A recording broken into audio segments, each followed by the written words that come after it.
The village of Hollow Creek was known for its silence after dark. Locals shut their doors well before sunset, muttering prayers as the last light faded. No one dared venture out when the moon was full. Elsa, a newcomer to the village, dismissed these traditions as old superstitions. She had moved from the city to escape the noise and chaos, eager for peace in the countryside.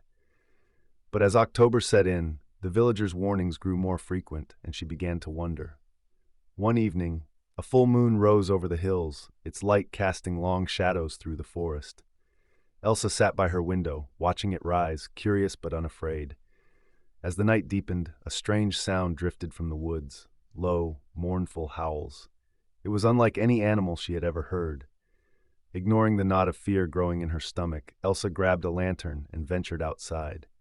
The villagers had told her to stay inside, but her skepticism won out. She walked towards the edge of the woods, the howling growing louder. The trees were thick and gnarled, their branches clawing at the sky. Suddenly, a figure darted across her path, large and shadowy, moving unnervingly fast. She froze, heart hammering. Her lantern flickered, the flame threatening to die. Before she could react, something burst from the underbrush. It was massive, fur-covered, its yellow eyes gleaming with hunger. A werewolf. Its snout was twisted into a snarl, fangs dripping with saliva.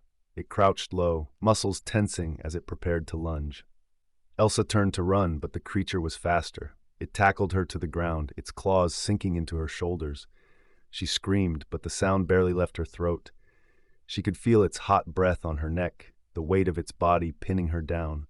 In a desperate move, she swung the lantern, smashing it into the beast's face.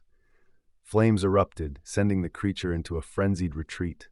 Elsa scrambled to her feet, adrenaline surging. She sprinted back towards the village, not daring to look back. The howls echoed behind her, filled with rage. When she finally reached the safety of her home, Elsa slammed the door shut and bolted it. She collapsed against it, shaking uncontrollably. Outside, the howling continued, but it felt distant now. Hollow Creek wasn't as peaceful as she thought. The villagers had been right, some things were better left alone.